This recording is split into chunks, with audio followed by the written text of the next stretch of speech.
السلام علیکم. سب سے پہلے تو آپ سب لوگوں کو خوش آمدید اس قرآن کلاس میں, اور آپ لوگوں کو شکریہ کہ آپ نے قرآن کلاس کا حصہ بنے گی.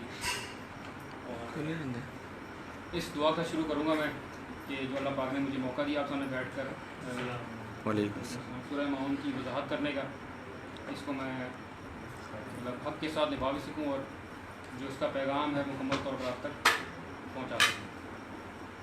تو آج کی جو ہماری سورت ہے سورہ ماؤن, سورہ نمبر 107 ہے قرآن پاک کی. اور جو یہ سورہ ہے یہ مکی سورہ ہے, اور مکی سورہ بیسکلی جب نازل کی گئی یہ ان اوقات میں نازل کی گئی جس وقت حضرت محمد صلی اللہ علیہ وسلم لوگوں کو پیغام دے رہے تھے اسلام کی طرف آنے کا. اور شروعات وقت سورہ نازل کی گئی. یہ بیسیکلی زیادہ تر صورتیں یہ وہ ہیں مکی جو بہت ہی چند الفاظ یا آیات پر مشتمل ہیں, لیکن ان کا پیغام جو ہے بہت ہی جامع اور واضح ہے. اور اس میں ان جو ہے گناہوں کے بارے میں یا ان گناہوں سے بچنے کے بارے میں بتایا گیا ہے کہ جو عام طور پر اس وقت لوگ کر رہے تھے اس وقت جس وقت محمد صلی اللہ علیہ وسلم نے شروعات کی اس پیغام کو پہنچانے کی, اسلام کے پیغام کو پہنچانے کی عام لوگوں کو. تو بہت ہی مطلب کہ یہ چھوٹی صورت ہے, مطلب ٹوٹل 7 آیات ہیں. اور ایون اس میں جو پیغام دیا جا رہا ہے وہ بہت ہی واضح اور بہت ہی سخت قسم کا ہے. تو اس میں اس سورہ میں جس چیز کی طرف توجہ دلائی گئی ہے وہ ہے آخرت کی جزا اور سزا. اور ان لوگوں کے بارے میں بتایا گیا ہے کہ جو لوگ آخرت کے اوپر ایمان نہیں رکھتے ان کی صفات کیا ہوں گی. اس کا جو خلاصہ ہے سورہ کا وہ یہ ہے کہ جو لوگ آخرت پر ایمان نہیں رکھیں گے ان کے اندر کون کون سی صفات پائی جائیں گی, اس چیز کی طرف اشارہ کیا گیا ہے. اور جو سب سے پہلے کیا کرتے ہیں کہ اس کو ایک مرتبہ پڑھ لیتے ہیں, تلاوت کر کے اس کا ترجمہ پڑھ لیتے ہیں اور اس کے بعد اس کی تشریح کریں گے. اعوذ باللہ من الشیطان الرجیم, بسم اللہ الرحمن الرحیم. ارأیت الذی یکذب بالدین فذلک الذی یدعو الیتیم ولا یحض علی طعام المسکین فویل للمصلین الذین هم عن صلاتهم ساہون الذین هم یراعون ویمنعون الماعون. صدق اللہ العظیم. تم نے دیکھا اس شخص کو جو آخرت کی جزا اور سزا کو جھٹلاتا ہے, وہی تو ہے جو یتیم کو دھکے دیتا ہے اور مسکین کا کھانا دینے پر نہیں اکساتا. پھر تباہی ہے ان نماز پڑھنے والوں کے لیے جو اپنی نماز سے غفلت برتتے ہیں, جو ریاکاری کرتے ہیں اور معمولی ضرورت کی چیزیں لوگوں کو دینے سے گریز کرتے ہیں. تو جیسے میں نے پہلے بتایا آپ کو کہ اس میں ان صفات کی طرف اشارہ کیا گیا ہے جو ان لوگوں کے اندر پائی جائیں گی جن لوگوں کا ایمان آخرت کے اوپر نہیں ہوگا. تو اس کے اندر 2 مختلف لوگوں کے بارے میں بتایا گیا. ایک تو وہ لوگ ہیں جن کو اگر آپ دیکھیں گے ان کی حرکتیں ان کے کام دیکھ کر آپ کو اندازہ ہو جائے گا کہ یہ جو لوگ ہیں نا یہ آخرت پر ایمان نہیں رکھتے. ٹھیک ہے, اس سورہ کی جو پہلی جو 3 آیات ہیں ان لوگوں کے بارے میں. اور اس کے بعد جو آیات ہیں وہ ڈسکرائب ان لوگوں کو کر رہی ہیں کہ جن لوگوں کے کام جو ہیں مسلمانوں والے ہیں, جو اوپنلی نماز بھی پڑھتے ہیں, اچھے کام بھی کرتے ہیں, مطلب عام لوگوں کے ساتھ مسلمانوں کے ساتھ ملنے کے لیے بیسیکلی حرکتیں وہ وہی کریں گے جو عام مسلمان کرے گا, لیکن اندرونی طور پر وہ آخرت پر ایمان نہیں رکھتے. تو اس میں 2 مختلف لوگوں کے بارے میں بتایا گیا. تو سب سے پہلی آیت کا ترجمہ جو ہے ارأیت الذی یکذب بالدین, تم نے دیکھا اس شخص کو جو آخرت کی جزا اور سزا کو جھٹلاتا ہے. بیسیکلی کوشچن مارک کے طور پر یہاں پر جو ہے نا پوچھا جا رہا ہے کہ کیا تم نے دیکھا بیسیکلی, لیکن اس کا مقصد سوال پوچھنا نہیں ہے. اس میں یہ غور کرنے یا توجہ مرکوز کرنے کے بارے میں قرآن پاک جو ہے ہمیں کہہ رہا ہے, اس یا جو بھی اس کو پڑھنے والا ہے اس کو کہہ رہا ہے غور کرنے کا, مطلب غور کرنے کا کہہ رہا ہے ان لوگوں کی طرف کہ جو آخرت پر ایمان نہیں رکھتے. ٹھیک ہے, اور جو اس کے لیے آیا تھا فذلک الذی یدعو الیتیم, سب سے پہلی صفت جو شروع ہو رہی ہے ان لوگوں کے بارے میں کہ جو لوگ آخرت پر ایمان نہیں رکھیں. بیسیکلی ہوتا ہے کیا ہے کہ کسی بھی کام کرنے کے لیے ایک مخصوص انسان کو موٹیویشن ریکوائرڈ ہوتی ہے. ٹھیک ہے, اب ہماری زندگی جو ہے یہ جو مسلمانوں کے اعتبار سے ہمارا ایک ایمان ہے کہ آخرت ہے, جو اس دنیا میں ہم کام کریں گے اس کے مطابق ہمیں جزا اور سزا دی جائے گی. اگر ہم اچھے کام کریں گے اور تو ہمیں اس کی جزا بھی اس کے مطابق دی جائے گی یا ہمیں جنت دی جائے گی جو ہمارا ایمان ہے. اگر ہم برے کام کریں گے، غلط کام کریں گے، تو اسی کے مطابق جو ہے ہمیں اس کی سزا بھی دی جائے گی یا دوزخ دی جائے گی. ٹھیک ہے، تو یہ ہمارے اندر چاہے خوف ہے یا ایک ہمارا ایک ایمان ہے زندگی گزارنے کے لیے، کہ ہمیں پتہ ہے کہ دنیا کے بعد بھی ایک ایسی زندگی ہے ہماری جو کہ انفینٹ ہے، وہاں پر ہمیں ہمیشہ رہنا ہے. جو دنیا کی زندگی ہے وہ فنا ہو جانے والی ہے. ایک مخصوص مدت کے لیے ہم دنیا کے اندر آئے ہیں اور ایک مخصوص ٹائم لے کر ہم آئے ہیں، سب نے چلے جانا ہے. ٹھیک ہے، اور آخر اس کے بعد ہمارا حساب ہوگا قیامت کے دن، اور ہمارے جس طریقے سے ہم نے زندگی اس دنیا میں گزاری ہوگی، اگر ہم نے اللہ کے احکامات پر چل کر نیک کام کر کے انسانیت کے فلاح و بہبود کر کے، اور لیکن خالصتاً وہ سارے کام اس لیے ہم نے کرنے ہیں کہ اللہ پاک کو یا اللہ پاک کی رضا سے حاصل کر سکیں. تو جو ایسا شخص ہوگا جس کو آخرت پر ایمان نہیں ہوگا، اس کی موٹیویشن ہی نہیں ہے. ٹھیک ہے نا، اس کو فرق نہیں پڑتا کہ وہ دنیا کے اندر اچھے کام کرے یا برے کام کرے. وہ اچھے کام کرے تو کیوں کرے؟ کیونکہ اس کا آخرت میں ایمان ہی نہیں ہے. اس کو پتہ ہے کہ جو زندگی ہے میری اس دنیا کے اندر ہے، اس کے بعد مجھے اپرچونیٹی اور کوئی نہیں ہے. تو جو اس کو لمیٹڈ ٹائم اس میں ملا ہے وہ اس کے اندر ہی سارے کام کرے گا. جو چاہے وہ اچھے کرتا ہے وہ اچھے کرے گا، اچھے کرے گا تو اس دنیا کے اندر ہی اس کو جزا مل جائے گی ساری کی ساری. برے کام کرے گا تو شاید اس کو دنیا میں شاید اس کا رسپانس نہ ملے، لیکن آخرت میں لازمی ملے گا. تو ایک موٹیویشن ہوتی ہے، ایک خوف ہمارے دل کے اندر کہ ہمارا آخرت میں ایک حساب ہوگا. بالکل ایسے ہی جیسے ایک بچہ ہے جو ہے وہ ٹیسٹ کی تیاری کرتا ہے. ٹھیک ہے نا، فار ایگزامپل کسی 7th کلاس میں 8th کلاس میں ہے، پورا سال کورسز پڑھتا ہے، اس کو پتہ ہوتا ہے کہ آخر میرا ایگزام ہوگا. ٹھیک ہے نا جی، اور جو ایگزام ہوگا وہ میری اس میں کتنے نمبر آئیں گے اور ڈپینڈ کرے گا میں نے اس پورے سال کے اندر کتنی محنت کی. ٹھیک ہے، اسی طریقے سے ہمارا بھی ایمان یہی ہے کہ جی ہم اس دنیا میں جو آئے ہیں ایک ہمارا امتحان ہے، اس میں ہم نے اللہ کے احکامات پر چلنا ہے، اور لیکن خالصتاً اللہ کی رضا کے لیے چلنا ہے. اور آخرت میں یا مرنے کے بعد قیامت میں ہمارا حساب ہوگا، ہمیں دوبارہ اٹھایا جائے گا، دوبارہ زندہ کیا جائے گا، ہمارا حساب لیا جائے گا. اور اگر اچھے کام کیے ہوں گے تو جنت ملے گی، اگر اچھے کام نہیں کریں گے تو دوزخ ملے گی. تو بیسیکلی سب سے پہلی جو صفت بتائی گئی ہے اس بندے کی یا اس شخص کی یا اس انسان کی جو آخرت پر ایمان نہیں رکھتا، وہ آپ اس کو دیکھ کر پہچان لیں گے. سب سے پہلی صفت جو ہے کہ کیا؟ وہی تو ہے جو یتیم کو دھکے دیتا ہے.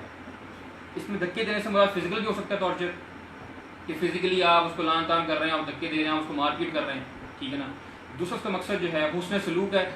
تیسرا جو ہے اس کا مطلب حق ادا کرنے کا ہے، کہ اگر ایک شخص جو ہے کسی یتیم کے ساتھ حسن سلوک کرے گا اور اس کو اس کا حق دے دے گا. فار ایگزامپل ایک بچہ ہے جو بھی کم عمری میں اور اس کے والد انتقال ہو جاتا ہے، تو جو اس کے رشتہ دار ہیں وہ اس کے بڑے ہونے تک جو بھی جائیداد اس کے والد سے اس کے حصے میں آنی ہے اس کی جو ہے نا وہ رکھوالی کریں گے یا ان کے استعمال میں رہے گی. ٹھیک ہے، اب جب بچہ بڑا ہو جاتا ہے اور اپنا حق مانگتا ہے تو اس کو لان تان کریں گے کہ بھائی تم تو اب اتنے بڑے ہو گئے ہو. ٹھیک ہے نا جی، تمہارے بڑے ہونے سے مطلب جب تمہارے والد کا انتقال ہوا ہمیں سارا کچھ سنبھالا. ٹھیک ہے نا، تو اس کو لان تان کریں گے، وہ اپنا حق مانگے گا، حالانکہ وہ اس کا حق اللہ پاک نے اس کو دیا ہے لیکن وہ اس کا حق اس کا نہیں دیتے کسی. تو یہ ان لوگوں کی طرف اشارہ کیا جا رہا ہے کہ جو پہلی چیز اس نے سلوک نہیں کریں گے. اگر کوئی یتیم ان کے پاس حق مانگنے آ بھی جاتا ہے تو اس کو اس کا حق نہیں دیں گے. اگر وہ مزید ایمفسائز کرتا ہے اپنے حق کی طرف تو وہ کیا کریں گے؟ اس کو پھر ٹارچر بھی کریں گے، اس کو دفع کر دیں گے اس جگہ سے. تو یہ ان لوگوں کی طرف اشارہ کیا جا رہا ہے جو آج کے وقت میں بھی ایسا ہی ہو رہا ہے، اور جس وقت سورہ نازل کی گئی اس وقت بھی ایگزیکٹ جو ہے نا اسی طرح کے کاموں میں کفار جو تھے وہ مطلب یہ کام کر رہے تھے. چاہے وہ جتنے بڑے سردار بھی تھے، ان کے پاس جتنی مرضی مال و دولت بھی ہوتی تھی، اس کے باوجود جو ہے نا ان کا جو اخلاق ہوتا تھا یا ان کا جو سلوک ہوتا تھا یتیم کے ساتھ وہ برا ہی ہوتا تھا. ٹھیک ہے نا، اکثر. تو اس ایک گناہ کی طرف یا اس سے غلط چیز کی طرف جو ہے نا قرآن پاک نے کیا ہمیں بتایا کہ اللہ پاک ارشاد فرمائے قرآن پاک کے اندر کہ وہ غلط کام یہ صرف اس کے اندر پائی جائے گی اس کا آخرت پر ایمان نہیں ہے یا کمزور ہے کسی کا. ٹھیک ہے نا. تو اسی طریقے سے ایک واقعہ ہے جو کہ قاضی ابو الحسن نے کوٹ کیا ہے اپنی کتاب کے اندر. وہ لکھتے ہیں کہ ابو جہل ایک یتیم کا وصی تھا. وہ بچہ ایک روز اس حالت میں اس کے پاس آیا کہ اس کے بدن پہ کپڑے بھی نہ تھے، مطلب حق مانگنے کے لیے ان کے پاس آیا.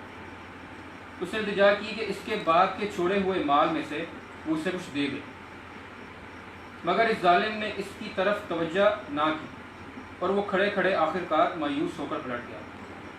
اب وقت کچھ اس قسم کا تھا کہ ابو جہل اور حضرت محمد صلی اللہ علیہ وسلم کے درمیان، یا ابو جہل ان حضرت محمد صلی اللہ علیہ وسلم کو اپنا دشمن سمجھتا تھا.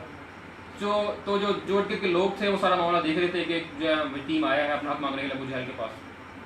ٹھیک ہے، تو ان کو ایک موقع مل گیا. انہوں نے کہا کہ جی ہم چیک کرنا چاہیں گے کہ جی جو ہے نا مزہ لیتے ہیں اس بات سے. کیا کہ انہوں نے اس بچے کو ریفر کر دیا حضرت محمد صلی اللہ علیہ وسلم کے پاس کہ آپ ان کے پاس جاؤ اور ان سے ریکویسٹ کرو کہ جی ابو جہل جو ہے وہ میرا حق نہیں دے رہا، تو جو ہے نا وہ آپ کی لازمی طور پر مدد کریں گے.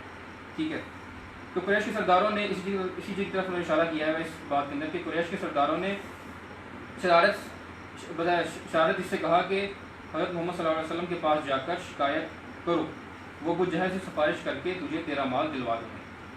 بچہ بیچارہ ناواقف تھا کہ ابو جہل کا حضور صلی اللہ علیہ وسلم سے کیا تعلق ہے اور یہ بدبخت اسے کس غرض کے لیے یہ مشورہ دے رہے ہیں. وہ سیدھا حضور صلی اللہ علیہ وسلم کے پاس پہنچا اور اپنا حال آپ سے بیان کیا.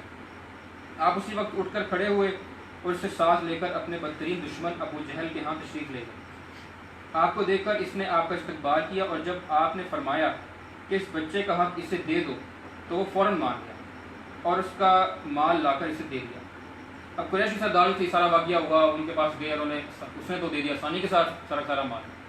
اب جو سردار تھے جنہوں نے بذریعہ شرارت جو ہے اس بچے کو بھیجا تھا حضرت محمد صلی اللہ علیہ وسلم کے پاس، تو وہ حیران ہو گئے. انہوں نے کہا یار جس کام کے ہم نے بھیجا تھا یہ تو ہوا ہی نہیں، ان کے درمیان تو کوئی بات چیت ہی نہیں ہوئی. جو چیز انہوں نے مانگی حضرت محمد صلی اللہ علیہ وسلم نے اس بچے کی طرف سے ابو جہل نے وہ دے دی.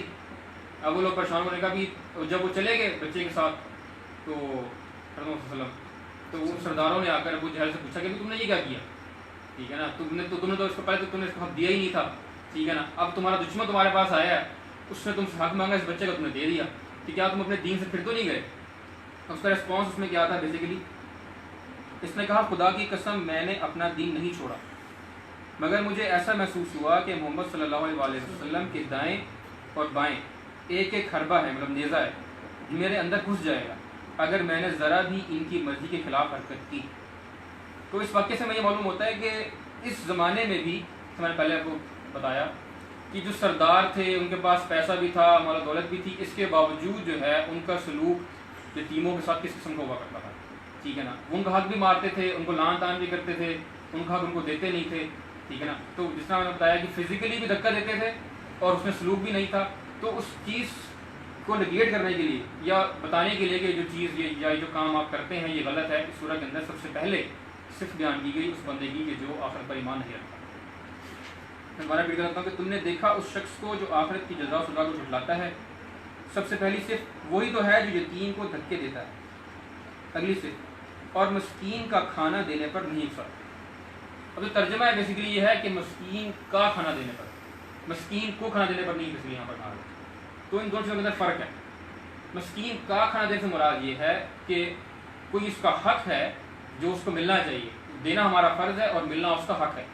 ٹھیک ہے، جو ادا نہیں کرتے، کھانا کھلانا یا اس کا خیال رکھنا، اس میں سلوک کرنا، یہ اس کا حق ہے کسی ہر طرح سے. ٹھیک ہے نا، تو جو کہ ہم حق ادا نہیں کرتے، جس چیز سے پن پوائنٹ کیا گیا ہے کہ یتیم کو دھکے دیتے ہیں یا یتیم اور مسکین کو ان کا حق نہیں دیتے، ان کا اس میں سلوک ہم نہیں کرتے. اور صرف یہی نہیں کہ جی کھانا خود نہیں کھلانا آپ افرادی طور پر نہیں ہے، یہ جو آپ کے ساتھ باقی ساری جو ساتھی ہیں ان کو بھی آپ نے ترغیب کرنی ہے اسی چیز کی کہ یتیم اور مسکین کو اس کا حق دیا جائے. ٹھیک ہے، دینا ہمارا فرض ہے اور ملنا ان کو ان کا یہ حق ہے. تو جو ہے یہ کلیکٹیو ایک یہ محنت ہے جو کہ کرنی چاہیے. انفرادی طور پر بھی انسان اس چیز کی طرف محنت کرے اور جو اپنے باقی ساتھی ہیں ان لوگوں کو بھی راغب کرے، کیونکہ جو ہے نا حق کی تلقین کرنا یہ جو ہے نا یہ بہت ضروری ہے. جیسے سورہ اثر میں بتایا گیا کہ حق کی تلقین کرتا ہے جو، اگر جس نے آخرت میں کامیابی حاصل کرنی ہو اس میں ایک جو شرط یہ ہے کہ وہ اپنے ساتھیوں کو حق کی اور صبر کی تلقین کرے. مفہوم اس کا یہ. تو جو ہے مسکین کا کھانا دینے پر نہیں اکساتا، اس کا مطلب یہ کہ خود بھی نہیں دے گا اس کا حق اس کو، اور لوگوں کو بھی تلقین نہیں کرے گا کہ وہ اس کو اس کا حق دیں. تو یہاں تک جو صفتیں بیان کی گئیں، یتیم کو دھکے دیتا ہے، مسکین جو ہے اس کو اس کا حق نہیں دیتا، یہ وہ لوگ ہیں جن کو اگر آپ اوپنلی دیکھیں آپ فزیکلی دیکھ سکتے ہیں کہ کوئی انسان ہے اس کا رویہ اس یتیم یا مسکین کا کس قسم کا ہے، تو آپ کہہ سکتے ہیں اگر کسی کے اندر صرف پائی جائے اس کا مطلب یہ ہے کہ اس کا ایمان آخرت پر کمزور ہے. یہ آپ فوری طور پر دیکھ کر اندازہ لگا سکتے ہیں. جو آگے صفات بیان کی جائیں گی یہ ان لوگوں کی ہوں گی جو بظاہر تو سارے وہ کام کریں گے جو مسلمان کرتے ہیں، لیکن ان کے اندر آخرت پر ایمان نہیں ہوگا، جو منافق ہوں گے. آگے جی پھر تباہی ہے ان نماز پڑھنے والوں کے لیے.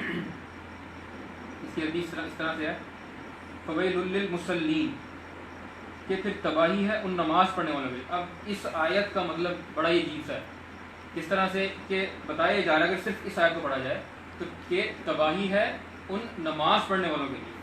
کہ نماز پڑھنے والوں کے بارے میں ذکر کیا جا رہا ہے ایک ایسا انسان ہے جو کہ نماز پڑھ رہا ہے اپنی، اس میں تباہی ہے.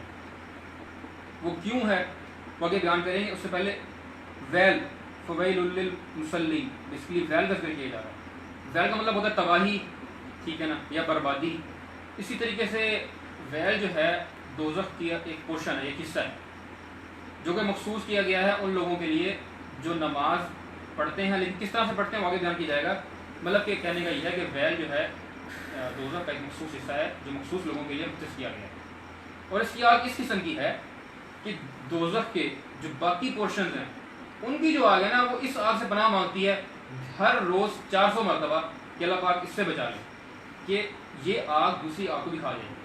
ٹھیک ہے، ویل وہ اس وادی کا نام ہے، اس جگہ کا نام ہے جو دوزخ کے اندر ہے. مخصوص کن لوگوں کے لیے ہے وہ بیان کیا جائے گا. الذین ھم عن صلاتہم ساہون، پھر تباہی ہے ان نماز پڑھنے والوں کے لیے جو اپنی نماز سے غفلت برتتے ہیں. اب نماز سے غفلت برتنا، نماز ہم پڑھ رہے ہیں لیکن غفلت برت رہے ہیں. غفلت برتنے کا مطلب کیا ہوگا؟ ایک تو یہ ہے کہ نماز سے غفلت کرنا، ٹھیک ہے. دوسری چیز ہے نماز میں غفلت برتنا، ٹھیک ہے نا. تو دو چیزیں، ایک تو یہ ہے کہ انسان نماز کبھی پڑھ رہا ہے، اس کا دل کیا پڑھ لیا، اس کا دل کیا اسے نہیں پڑھا، ٹھیک ہو گیا. اور جو جس شرائط کے ساتھ، جس خوش و خضوع کے ساتھ اس کو نماز پڑھنی چاہیے وہ اس طریقے سے نماز نہیں پڑھ رہا، ٹھیک ہے نا. یا نماز اگر پڑھ رہا تو دکھاوے کے لیے پڑھ رہا، جو کہ آگے جا کے آئے گا. تو بیسیکلی نماز کے بارے میں حالانکہ ہمارے مذہب کے اندر سختی سے تلقین کی گئی ہے نماز کے لیے. سورہ مدثر کے ایک آیت ہے، ترجمہ اس طرح سے ہے تمہیں کیا چیز دوزخ میں لے گئی. وہ کہیں گے، مطلب ان لوگوں کو ذکر کیا جا رہا ہے کہ جو دوزخ میں چلے گئے ان سے پوچھا جا رہا ہے کہ تم دوزخ میں کیوں چلے گئے. تو لوگ جواب دیں گے، وہ کہیں گے کہ ہم نماز پڑھنے والوں میں نہ تھے اور مسکین کو کھانا نہیں کھاتے. تو یہ نماز پڑھنا بہت ہی ضروری ہے. پہلی بات ہے نماز پڑھنا، اس میں غفلت نہیں ہونی چاہیے کسی قسم کی، ٹھیک ہے نا. انسان نماز پڑھے، خوش و خضوع کے ساتھ پڑھے، محنت کے ساتھ پڑھے، اور اس کا دھیان نماز پڑھتے وقت بھی نماز کی طرف ہو، پہلی چیز. دوسری چیز نماز وقت پر پڑھے، نہ کہ ایسا ہو کہ انسان ویٹ کر رہا ہے کہ یار سونے پر ایک ٹائم سلاٹ ہمیں ملی ہوئی ہے، فجر کی نماز کی، زہر کی نماز کی، عصر کی، مغرب کی، عشاء کی. ہم جان بوجھ کے ڈیلے کرتے ہیں نماز کو کہ ہم ایسے وقت میں آگے نماز پڑھیں کہ جہاں پر جو ہے نا وقت بالکل ختم ہونے والا، وہاں جگہ جا کے جناب ہم فوراً سے وضو بھی کریں، محنت سے وضو بھی نہیں کیا ہم نے، ایک چیز.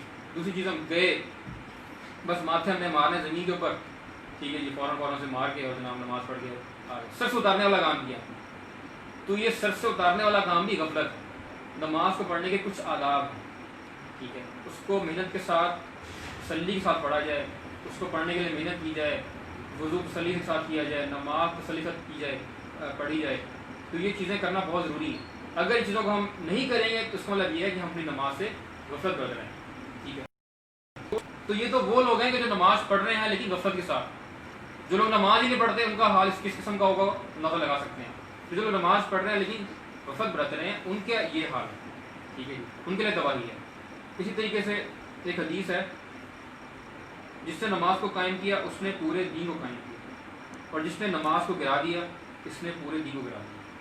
تو بیسیکلی نماز پڑھنے کے بارے میں بے شمار احادیث بھی ہیں اور قرآن پاک میں بھی اس کی طرف تلقین کی گئی ہے ہمیں بہت زیادہ. تو نماز پڑھنا ہمارے لیے بہت ضروری ہے، تسلی کے ساتھ، خوش و خضوع کے ساتھ، صرف اس نیت کے ساتھ کہ ہم نے اللہ کی رضا حاصل کرنی ہے، ٹھیک ہے. پھر تباہی ہے ان نماز پڑھنے والوں کے لیے جو اپنی نماز سے غفلت برتتے ہیں. آگے ہے جی جو ریاکاری کرتے ہیں. تو ریاکاری کیا ہوگی؟ بیسیکلی ریاکاری یہ ہوگی کہ ہم نماز پڑھ رہے ہیں نہ کہ اپنے لیے پڑھ رہے ہیں، اللہ پاک سے رضا حاصل کرنے کے لیے پڑھیں بجائے کہ یہ ہمارا مقصد ہونا چاہیے. ہم کیا کرتے ہیں جی؟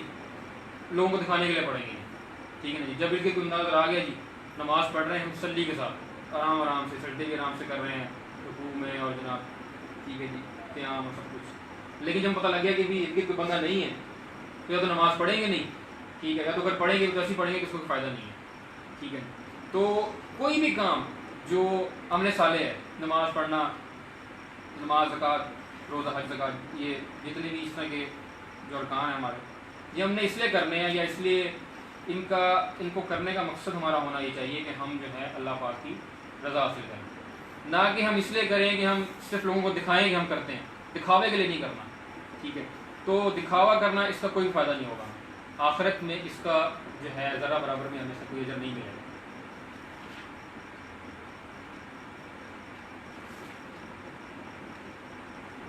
اس کی کچھ تفصیل دی گئی ہے یہاں پر دی گئی ہے غفلت برتنے سے لے کہ غفلت برتنے کا مطلب کیا ہے کہ کبھی پڑھتے ہیں اور کبھی نہیں پڑھتے.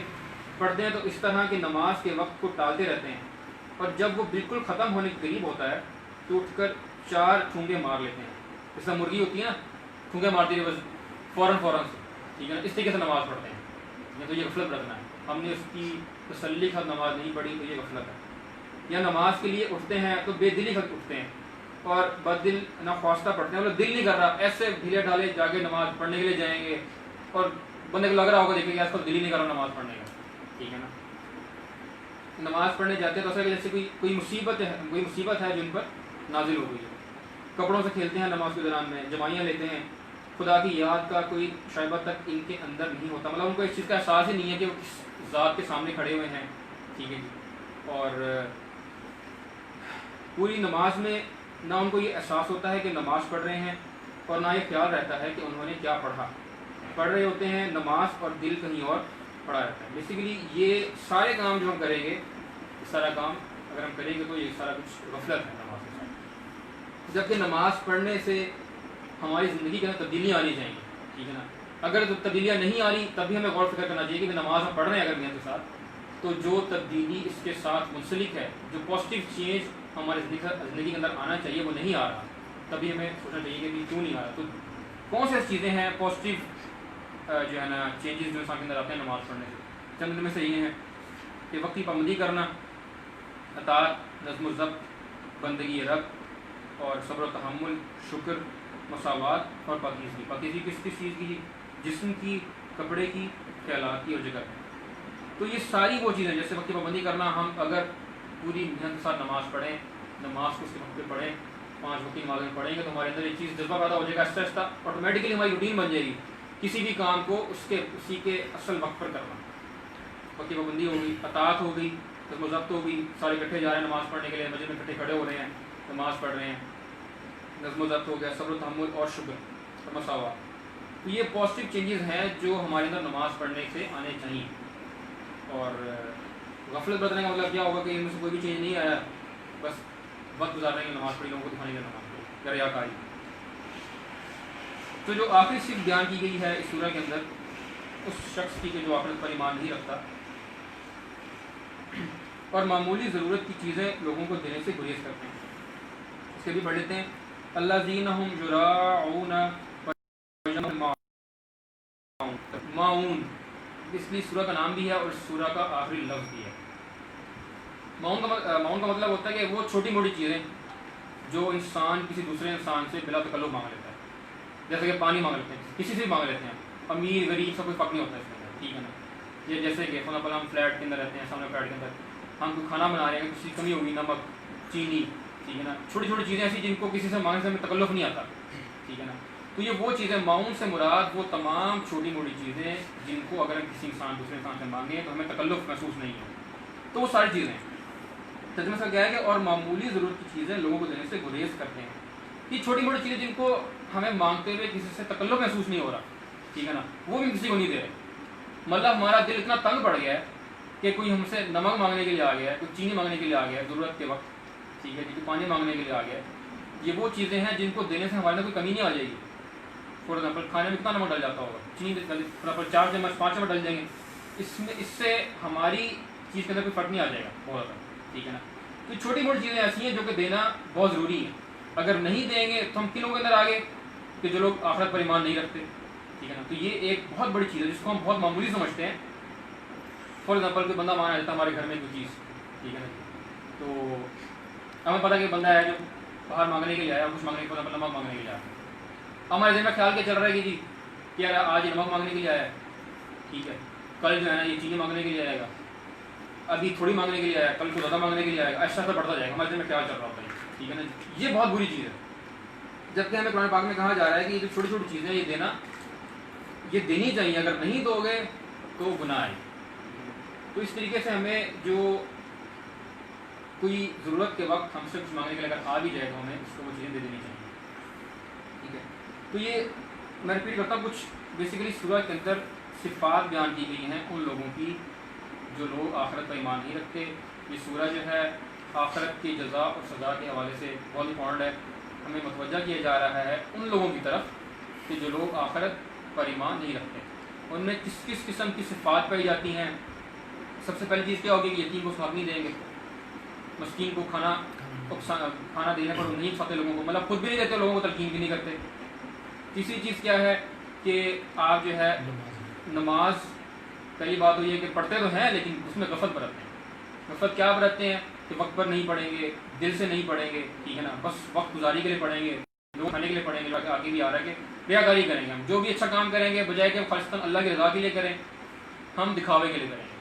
تو یہ, اور اس سے جو لاسٹ پوائنٹ ہے وہ یہ ہے کہ چھوٹی چھوٹی چیزیں معاون, ایسی وہ چیزیں جن کو کسی دوسرے انسان سے مانگتے ہوئے ہمیں تکلف کوئی محسوس نہ ہو, وہ بھی کسی کو نہ دیں, ٹھیک ہے. تو یہ وہ ساری صفات ہیں جو کہ اس شخص میں پائی جائیں گی جو آخرت پر ایمان نہیں رکھتا, ٹھیک ہے. تو نماز کے وجہ سے ایک اور چیز جو حدیث جو ہے وہ میں آپ کو سامنے پڑھ دیتا ہوں. جو شخص نماز کا اہتمام کرتا ہے تو نماز اس کے لیے قیامت کے دن نور ہوگی, اس کی دلیل ہوگی, اور قیامت کے دن عذاب سے بچنے کا ذریعہ ہوگا.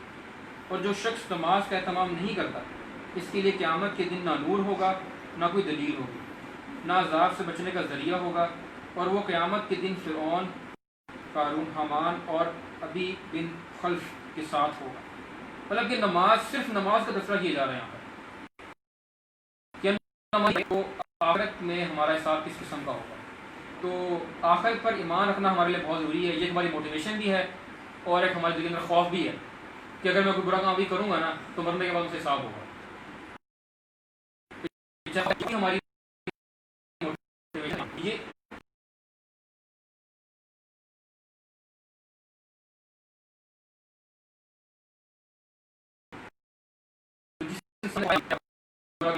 جو حساب میں دوں گا, اگر میں غلط کام کیا ہوں گا تو مجھے دوزخ نہیں ملے گی, جنت نہیں ملے گی. تو آخرت پر ایمان رکھنا اور دل میں پکا اس کے اوپر